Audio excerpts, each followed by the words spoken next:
Shall we get right to the news, gentlemen? Let's do it. Do it. Good evening, Mr. Mr. Norfolk, South American, all the ships and clippers at sea. Let's go to press. Come on. First up in game news, we have a game coming out from Stonemaier Games. It is called Pendulum. Pendulum is designed by a gentleman named Travis P. Jones. The art is going to be by Robert Lisek, I believe is how you pronounce that name. It is a 1 to 5 player competitive turnless asymmetric worker placement game and time optimization. What? So check this out. Back in 2017, Jamie Stegmaier of Stonemaier Games puts together these prototype days where people come and everybody plays the prototype and they fill out a little sheet. It's like a design jam. Yeah, it's a design jam. It had the highest rating of any prototype in history that they've ever done. So people absolutely loved it, and it's about to come out. They're being very sneaky about telling us things about it. I think that's a pretty good strategy, though. You know, it's like they show you a little trailer. They've given you a little bit. They've given you a little bit. Like, I feel like I understand the basic mechanics. What I found out that I didn't see a lot of other places is that the timers, there are different timers in the game. Yeah, there is 30-second, 1 minute, 2 minute, 3 minute. Exactly. Yeah. Which reminds me, there was a game called Space Dealer back in 2006, and it was very interesting in that sense too. That it was turnless. You could take whatever action you want to take, but each action had a time cost, and you had to wait until that was up. Now, in perfect honesty, that caused some problems as well because it was very messy deciding when you had to flip this over or flip that over, and the action of waiting for something is never a fun. There's no fun in that. However, well, I guess if you can think about something, if you still strategize during that time, maybe it's okay. Yeah, and it does. It creates that. There's a time pressure is a very powerful thing in a game, right? I mean, if you think of other games like Space Alert, right? Time is the whole game is timed. If you think of Captain Sonar, it's a race in real time against the other team as we're going. For some people, that's amazing. I love it. Trey, it's definitely interesting to use time as a resource. Yes, you were about to say Trey is going. This is his nightmare game. Yes. Yes, it's not fun for him. It is not fun. Yeah. It feels like he has nightmares of running out of time and not having and not being able to do this, and so this is just a nightmare for him. It truly is. But the art looks good, and hey, this could be really great. While we're on the subject of Stonemaier Games, let's also point out that Viticulture has gone digital. It is on iOS and Android. Any of you guys played it yet? But tell them. It doesn't have the thing that makes the game worth playing. It's base viticulture. It isn't Tuscany. It isn't the better. It isn't the good. No disrespect, but I don't want to play base viticulture. Do you? Nope. No. You know what? I don't like base viticulture. I really like viticulture with Tuscany, but I don't like base viticulture. I think it's not a fun game for me. Do you want to know? I can't say that I don't like base viticulture because I have never played base viticulture. I played it once. It's just like it made me go like, well, but this is just not the game. Yeah, I watched it being played once, and I was like, oh, no, that's not what I'm here for. Has there ever been a game that has an expansion that without it just isn't the game? I don't know. Yeah, it is odd. But it brings up a question. How many people out there, when they hear viticulture, play base viticulture? And how many people play the game that we're familiar with, right? Because they're quite different. I don't know. Yeah, I'm not sure which one the I base played. is such a huge hit. I think you've probably only played it with Tuscany, Jesse. Yeah, Wow, totally. I don't like the way you said that. The expansion is such a huge seller for them that I feel like they know that most people like it. I don't know. Maybe I'm wrong. I mean, the app doesn't have it, so there you go. Yep. We shall see. If the app had it, instant purchase. Without it, the only reason that I'm considering purchasing it is so that it incentivizes them to put the expansion in. On Kickstarter news, we have a game by Mind Clash Games, the makers of Anachrony, etc. Perseverance, Castaway Chronicles. Maddie, I know that you have backed it. I backed it without knowing one thing about it other than the name.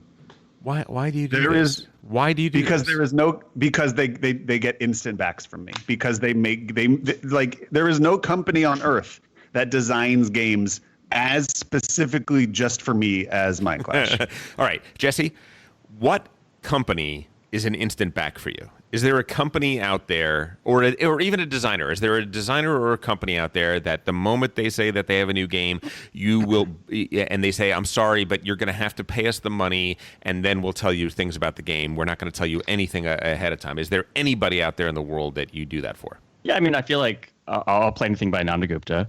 Yep. The Lorenzo team, Barrage team, you know. Yep. Yeah. Groups like that. But they've had duds. Yeah, I don't still do it. Yeah, the Italians. The Italians. I'm not an instant buy on. I'm close. Pretty close. Vital's pretty close. But I'm also kind of got a little bit of a Vital burnout at this point now. For me, Splotter. No question about it. That's my. I'll buy anything from Splotter just because even if I don't like it, I know I will have a very easy time moving it. Yeah, I don't think I've ever not liked a Splotter game. I literally don't think. Let me pitch Perseverance to you, okay? Are you ready? Yes. Okay. Perseverance is 2 games in one. Literally 2 different games. Ooh. Designed to be played as a campaign or as separate games, but it is not legacy. The game is basically, think of like if you bought, so there's season 1 and season 2, or story 1 and story 2. I forget the word they actually use. Part 1 or part 2. And so it's you crash land, like you're trying to escape Earth because Earth is dying, and you crash land on a strange planet and it's overrun with dinosaurs. And the first game is we just have to survive this place, right? It's a competitive game though, because the people who crashed on this planet all have different ideologies and ideas of how the government should be run and set things up, right? But you don't even have time to really think about that. It's just about survive. And your goal is to survive so that hopefully your ideologies and ways you want to build the world will win. Then the second game is we have survived this planet. Now we must build a civilization on the planet.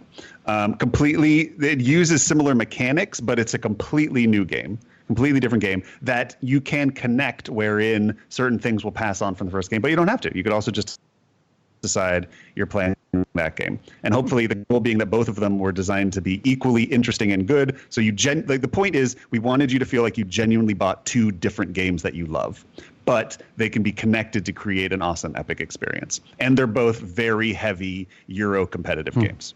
That's interesting. That sounds actually really cool. Yeah. Did you ever try the other Gloomhaven, where you build the town or something?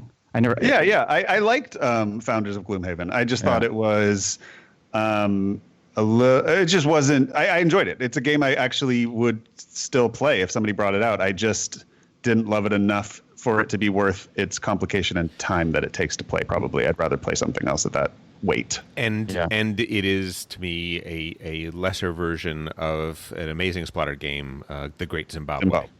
Yeah. So listen, Perseverance. I love Mind Clash. I do. And I love the idea. $150, Tom. $150. But this is what I'm saying. It's $75 for 2 times 2 because you're getting 2 games. Look, you can't justify the price. You can only justify it if you can afford it, and it sounds good to you. But I'm going to wait personally. I'm all in. I'm going to wait personally. That said, it is a well, you're not going to wait because you have a very good friend who bought one, so you're going to be fine. Okay. No, but you know what I mean by that. I mean that if I like it, I'm not going to be beholden to you. not gonna drive 20 minutes to get it. I'm going to get my own copy. I'm perfectly willing to buy it in retail and be able to go and support an actual physical store if those exist next year. Right. Yeah. And there is a $100 standard edition that is exactly the same content, just without the beautiful box and storage and minis. So if you don't care about dinosaur minis, which I don't really care about them, but I love the company and I'll drop another $50 for the beautiful box. But yeah, for $95 plus shipping, you can get the same games also at $50 each. So maybe that's worth it too. Also in Kickstarter news, there's a game that is shooting up the charts there called Escape the Night board game by Joey Graceffa. Do you guys know the name Joey Graceffa? Do you know the name Escape the Night? I know neither of those things. Good. I didn't either. So I am here. Now, some of the listeners out there are like, what? How do you not know? So I'm looking here and I'm seeing this game on Kickstarter that's just going bananas. The pledge goal was $30,000 and it's already up to $273,000. And I'm looking at Escape the Night and it's like, oh, it's kind of a dark looking Clue type board. And then I'm reading about it and it's like roll 2 dice and move that many spaces. I'm like, what the heck? Who is bidding $273,000 for a roll and move game? And then I find out that, well, it's really not quite that. Joey Graceffa is a YouTube vlogger star. He's got 3 active YouTube channels. He was on The Amazing Race twice, I think, something like that. So he's a reality star, basically, is what he is. And one of his YouTube shows is called Escape the Night, and so they sort of do a murder mystery live sort of thing.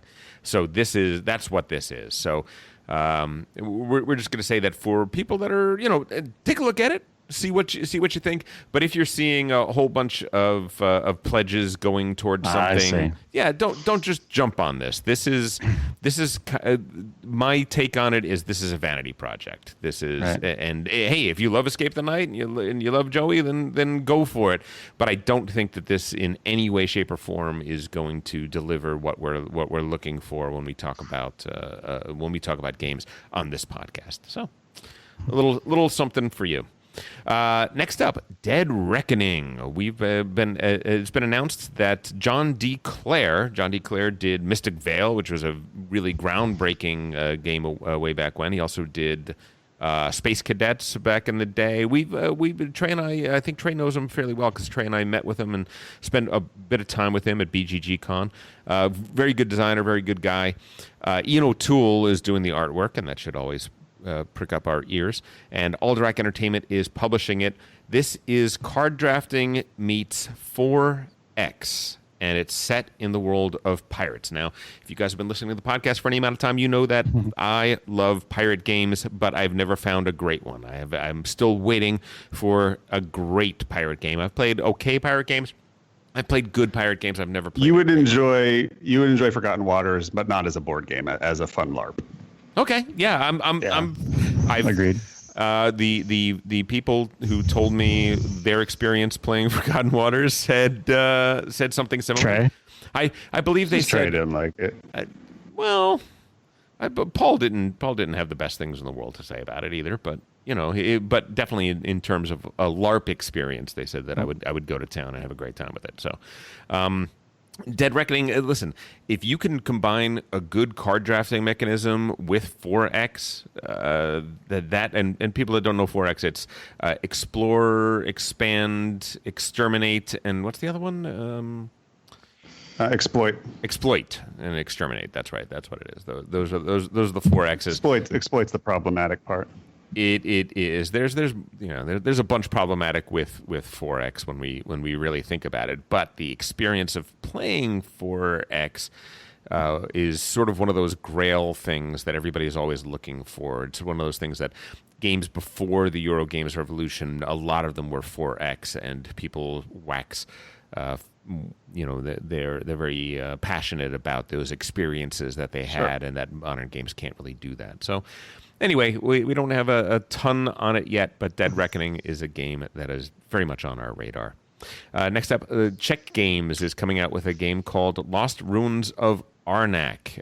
They're saying that it was in the pipeline to be an Essen release. Now there is no Essen, but they're still looking at an Essen type release, which means that we might be able to see it in November, December. I'm hoping we at least get Essen pre-orders.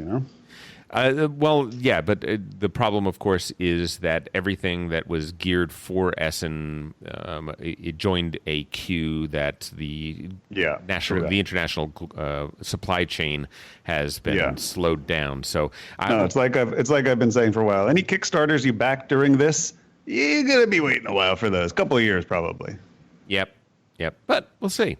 Oh, I got something interesting this week I forgot to mention. I got my Fiasco Big Box, Tom. Ooh. I know you're a fan of Fiasco. I'm a huge fan of Fiasco.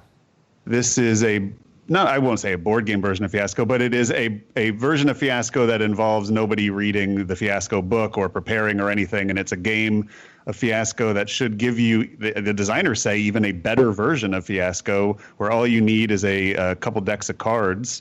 And it sort of creates a whole sort of RPG experience for you that you can do in a couple hours. So Fiasco, for those who don't know, is an indie RPG. When we did an RPG episode last year, we talked about it at length. I think it was my favorite. Jason Morningstar is the designer. The only thing I will say about that is that there is another system that is Fiasco-like, and that's by a friend of the pod, Jim Pinto. He did a system that was card-based as opposed to dice-based. So in this iteration, the box set version of Fiasco seems to be moving toward Jim Pinto's contribution. What's Jim Pinto's game called? Protocol was. Protocol, he's actually got he's actually has a couple games that are based on the same design. Praxis is the other one. Protocol and Praxis. I think Praxis is the newer one, and it's even better. But it's pretty great. Well, we could maybe get a Fiasco game going because they have a whole implementation of on Roll20 that makes it very easy for everybody to play. Could be fun. I would love to do that. I think that's a great idea. Let's do some virtual RPGing. Roll20 is sort of vassal for RPGs. All right, Matt, I got a question for you. There's a new chip theory expansion coming out called Haplomachus Victorum. Is it an expansion or no? It is a reboot of their first game they ever made, I believe. Yes. My question for you is, what the hell is Haplomachus?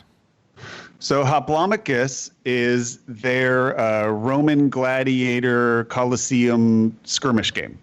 Okay. It was their first game they ever made. And it was Ricky Royal, friend of the show, and one of my favorite solo streamers ever. He called it his favorite game of all time. Wow. And that genuinely put chip theory on the map. And it was then with Too Many Bones that they, sort of blew up. But Haplomachus is, fantasy chess, right? It still uses chips as people. That's their sort of thing. On a mouse pad material mat, and it's sort of hex-based, moving around, attacking. It's just a full-on skirmish game. But it was very heavy and complicated, which did not exist at that time in those kind of games. And so I believe this is a complete, now that they've learned so much as designers and have made so many wonderful games like Too Many Bones and Cloudspire, they're going back to the well and using the theme again and re-implementing it and improving on it, hopefully. Okay. Sounds interesting. They are probably my second close to Instaback company. I just love them as people. I love what they stand for in their quality of gaming and in their design philosophies. That being said, I did not Instaback Cloudspire because I wasn't down for it at the time, and I made a mistake because it's awesome. Yeah, they were kind enough to send us a copy for review, and they even sent you an advanced prototype of an expansion, right? And it's still on my table, and I still play Cloudspire. It's a fantastic solo game. So yeah, I'll probably dive into Haplomachus because I have a problem with Cloudspire games. Totally. I mean, with chip theory games. Southern Rails is a game. Rio Grande Games has been publishing, or republishing, I should say, Winsome Games lines. They did Mobile Golf in Ohio. They did Irish Gauge. Now, No, that's not. Oh, Irish Gauge is not them. I'm sorry, but No. but Irish Gauge is a Winsome game title, but it's published by a different people. Capstone, yeah. Yes. Capstone has also been doing a lot of Winsome games. They also did Harry Woo, which is Southern Rails. Southern Rails is a Harry Woo game, and as we all know, Harry Woo is not a person that exists. It is John Borer. It is one of John Borer's many secret pseudonyms for himself. John Borer. That has to be appropriation, right? You can't just. I mean, that seems a little crazy to me. There are many problematic things about John Borer. Sure. This is one of them. Well, yeah. You guys will know that John Borer is the other Capstone game that's by Harry Woo. Yes. And John Borer did design Irish Rails. John Borer famously did not design Age of Steam, even though his name is on the box of this one. No, he was a map designer on that, and there's a huge fight over how much of Age of Steam he designed. Southern Rails is a game that takes place in the southern United States. If you've played Mobile Golf in Ohio, Golf Mobile in Ohio, if you've played Irish Rails, you kind of know what this is. These are You mean Irish Gauge? Irish Gauge, yes. Yeah, that's Tom Russell, by the way, from Hollandspiel, not Harry Woo on that one. What? Is that right? Irish Gauge is by Tom Russell, yeah. Ooh, my apologies. I'm so sorry. I think they were. Why do I think that was John Borer? Was he the publisher of it initially? Well, because the other Capstone Cube Rails game, Ride the Rails, is. Oh, there you go. That's what it is. Okay, so my apologies to the Irish Rails designer. These are Cube Rail games. These are shorter, quicker, but they deliver a lot of the meanness that you come to like in a good rail game. They're much less complex than 18xx. They're slightly less complex generally than Age of Steam, but they're usually pretty cheap, pretty affordable. Yes. If you like rail games and you'd like a little taste of something different, hey, guess what? This is going to be the second Winsome title Rio Grande Games is trying to put out this year. Trans-Siberian Railroad is the other one. So come on by and check it out. And last but not least, we have a teaser that has just come out for the next and last Pandemic Legacy game. They're calling it. They called it Zero. Season Zero. Which is like some classic Xbox kind of thing where it's like you can't be behind PS4, so you have to call yourself like, Xbox One. So they don't want to, if they call it Pandemic 3, people won't buy it who didn't play 1 and 2. So they're calling it Zero so that people be like, oh, I'll jump in now. It's the first one. Well, where is it in the chronology of the story? It is Zero. It is the okay. Rogue. Well, then there you go. It's the Rogue One of Pandemic Legacy. It happens shortly before the first. The first movie is basically what it is. We don't know anything about it, but we've learned that by the end of this month, we're supposed to get a info dump that is going to have a lot of information out. Wait a minute. Is that an insta-buy for you? Yeah, I'll buy it. Yeah. Did you play the other two? I played the first one, and I'm good. I don't really like Pandemic. Oh, Maddie doesn't like cooperative games. I don't really. I liked Pandemic for the story, but I didn't enjoy the gameplay. Look, I don't enjoy playing Pandemic. Matty is forced to work together with his wife and his kids. Okay, he doesn't like to do that in any other No judgment to anybody who loves it. It's just not. It doesn't float my boat. I like to see how the story evolves, and that's the only part I can get down for. But I would be fine also if somebody just told me the story after they played it. Gentlemen, actually, I mean like from a design sense and like how they constructed the narrative. True. Yes, that is interesting to me too. You're right. Because he does come up with very smart ways to do that. Yeah.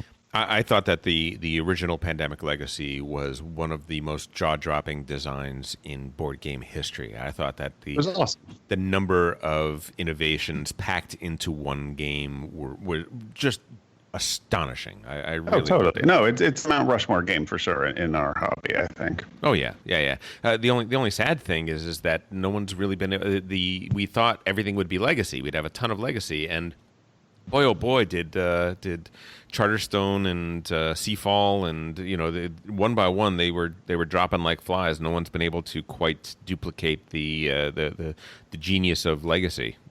quite like Rob Daviau did. Hey, if you enjoyed that video, you very well might enjoy the other videos you now see being suggested to you on screen. Also, we'd greatly appreciate it if you could like, share, or subscribe to our Game Brain channel. Thanks so much.